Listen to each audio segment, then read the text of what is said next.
You've probably read the headlines. Zuckerberg is finally giving up on the weird Metaverse dream. And everyone else saw it coming. This thing cost Meta $70 billion. And now they're laying off thousands of employees. How did anyone think this was going to work? And after the collapse of the Metaverse, has Zuckerberg even learned his lesson?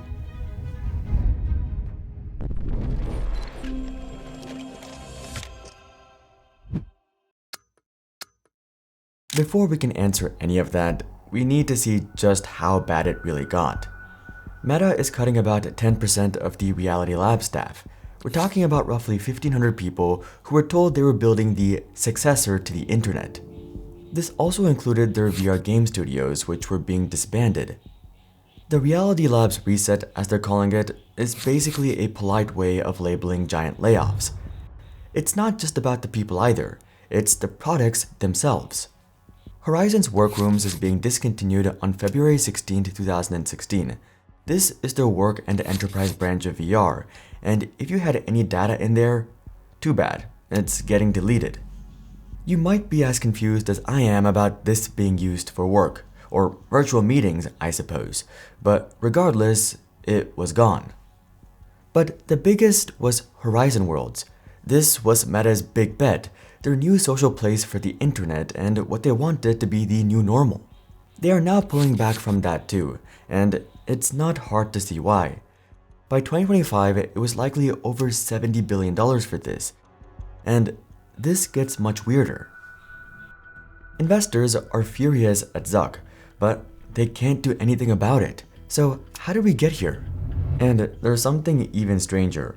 Right after the layoffs, a Meta dev advocate posted on X, "I can tell you personally that we are not getting out of VR." Zuckerberg still has big plans for VR and Reality Labs. So what are they? And has he learned his lesson?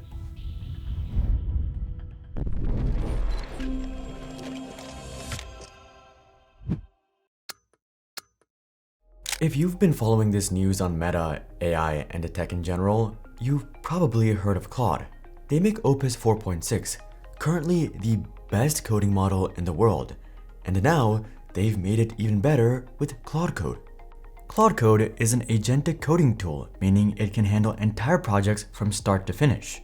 It works directly in your code editor, understands your entire code base, and can handle complex programming tasks while keeping you in control. But I wanted to see what Claude Code could do for me.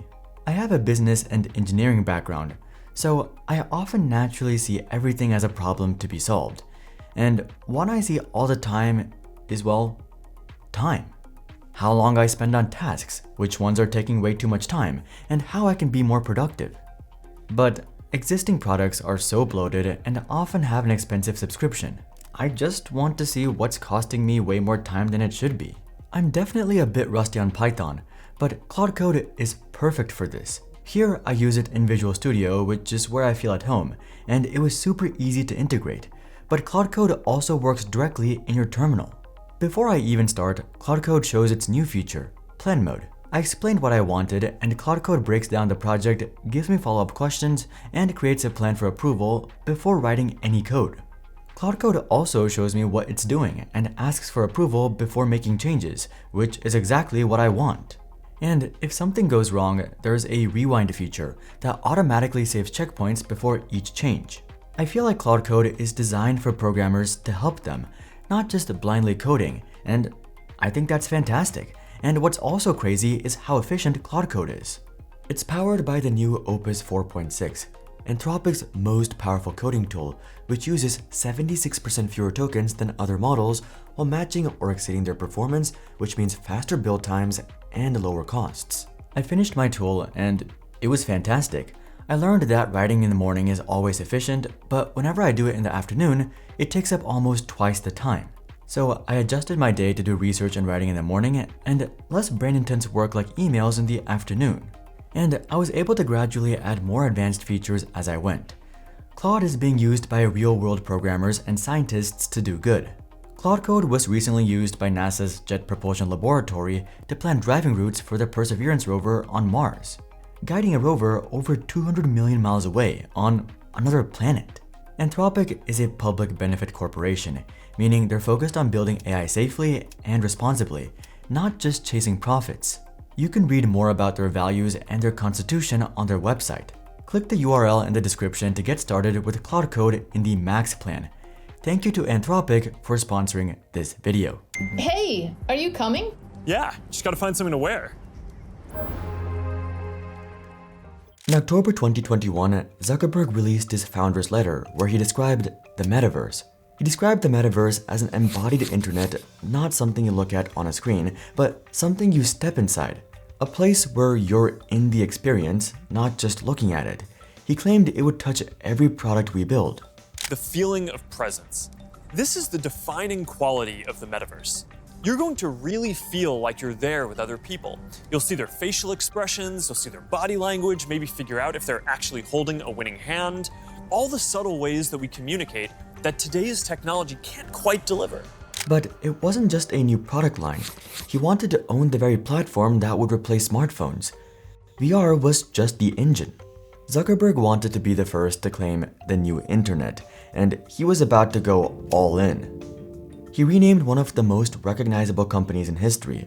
Facebook became Meta. It was a crazy move, but I remember thinking at the time that it might be a smart one, given all of Facebook's privacy scandals.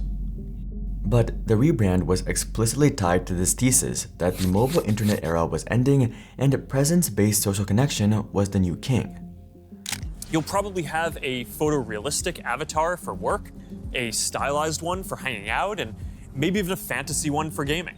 The flagship of this new reality was Horizon Worlds. Think of it as Meta's version of a virtual world. You'd put on a Quest headset, create an avatar, and hang out. You could attend events, play games, and build your own worlds. Meta was betting people would spend hours there, socializing, working, living a second life, like people do on Facebook, but more immersive. But as soon as the doors opened, the problems were everywhere. It was a buggy mess. After launch, Horizon went into a quality lockdown mode to fix what they called quality gaps and performance issues before letting more people in. But the software problems were just the beginning. The hardware was holding everything back. IDC's tracker forecasted AR and VR headset shipments would actually decline by 8.3% in 2023, dropping to 8.1 million units. And this was despite multiple new device launches, the exact moment when you'd expect numbers to go up, not down. The market wasn't compounding the way a next platform story needs to. Meta owned 77% of the market, which sounds great until you realize they were the king of a tiny, shrinking island. So it really doesn't matter if there's no market to begin with, but it gets worse. There were still millions of sales, but it wasn't translating to Metaverse users. Meta aimed for 500,000 monthly active users by the end of the year, but by 2022, it was just 300,000. Then Horizon Worlds had about 200,000 later that year. People were trying it, but most people would log in once, look around the empty plazas and the weirdly corporate art style, and never come back. Where is everybody? It was a disaster. Even stranger was how obvious it was to everyone else, even Facebook investors, that something was wrong. Investors were furious. They watched the stock crater. But Zuck kept doubling down on spending. And the most annoying part, they couldn't do anything about it. Zuckerberg holds about 58 to 61% of Meta's total voting power, despite only owning about 13 to 14% of the actual equity. This is because Meta has two stocks, Class A, which has 1 vote per share, and Class B with 10 votes per share. Zuckerberg owns 99.8% of the Class B stock. He's the CEO, the board chair, and the majority voter. It's his sandbox, and if he wants to spend $70 billion digging a hole, the investors just have to watch. Now, sometimes it is okay for a business visionary to ignore naysayers while building something, but this was different. Zuckerberg seemed to be ignoring every warning sign. Users were dropping, and the revenue was even worse. Meta itself warned investors in its SEC filings that Reality Labs had produced only limited revenue, reduced operating margins, and would keep harming profitability for the foreseeable future. They were completely transparent about it. The company was openly telling shareholders that this division was burning cash with no end in sight. Then came 2024, and the numbers were even worse. In Meta's annual report, they stated that Reality Labs reduced the company's overall operating profit by $16.12 billion in 2023 alone, and they expected those losses to increase meaningfully in 2024. By 2024, Reality Labs was losing $17.7 billion, while only bringing in about $2.14 billion in revenue. The Metaverse was like a black hole inside of Meta, and at the center of it was Zuckerberg. Then came the announcements. Massive layoffs, VR spaces shut down. And thankfully, it's not just people at the bottom. It also included senior leaders like COO Dan Reed.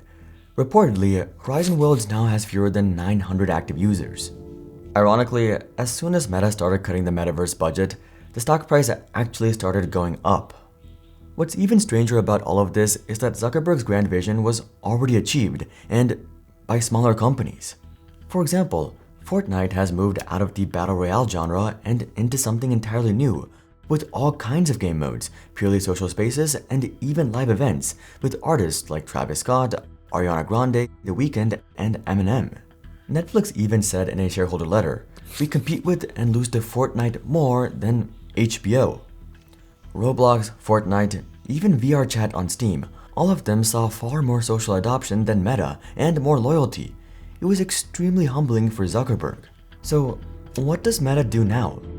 What can Meta actually do with this $70 billion hole that they've created? Well, Reality Labs isn't shut down. Meta is still trying to do something with it. Something big. But what?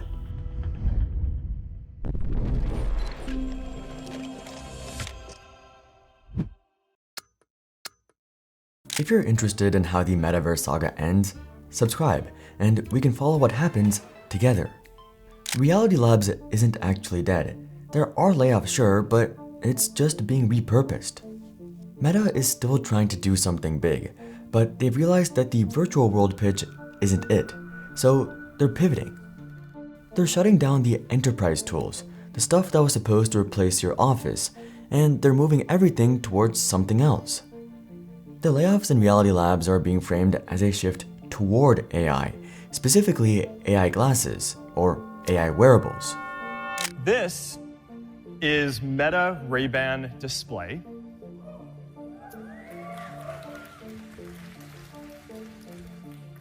These are glasses with the classic style that you'd expect from Ray-Ban, but they're the first AI glasses with a high-resolution display. These aren't VR headsets. They're regular-looking Ray-Ban frames with built-in cameras, speakers, and AI integration. You can take photos, record video, ask questions, get navigation, all hands-free. Think of them as a smartphone you wear on your face, but way less intrusive than a bulky headset. And to be fair, they seem good.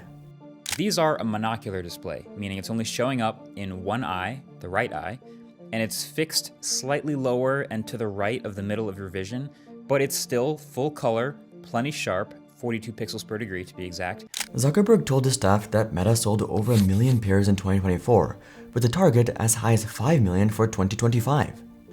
The company that makes Ray-Bans reported that Ray-Ban Meta AI glasses were up more than 200% in sales in the first half of 2025. People already wear glasses. They're light, they look normal, and they don't make you look like you're escaping reality in public. It's a massively better form factor than a VR headset. And to be fair, Zuckerberg publicly described the roadmap as heading toward AR glasses long term, not just VR headsets, even back in 2022. So glasses were always part of the plan. Some projections have Meta's Ray-Ban sunglasses generating $10 billion in revenue by 2023, but there are some problems. In January 2026, Meta and the manufacturer were sued over smart glasses technology for patent infringement. The plaintiffs are seeking massive damages and potentially an injunction that could stop production entirely. But there's still another question here. Is Zuckerberg just making the same mistake? Is he strong-arming Meta into another $70 billion loss with fake demand?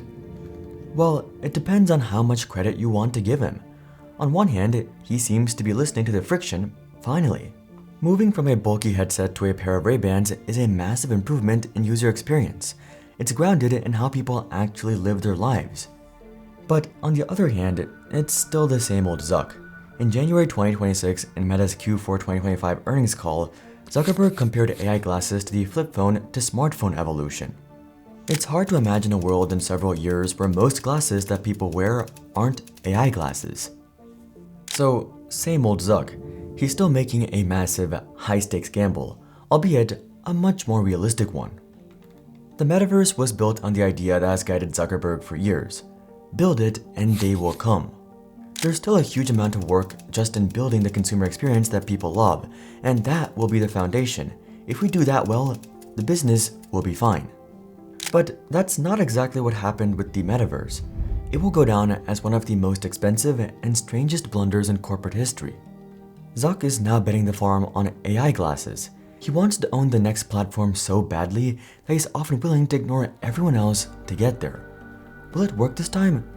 Only time will tell. Someone else who bet big and is not able to hang on to their users is, surprisingly, OpenAI. Sora's user count just plummeted by 99%. Check out this video to learn more, but until then, I'm Hari, and I'll see you guys on the next one.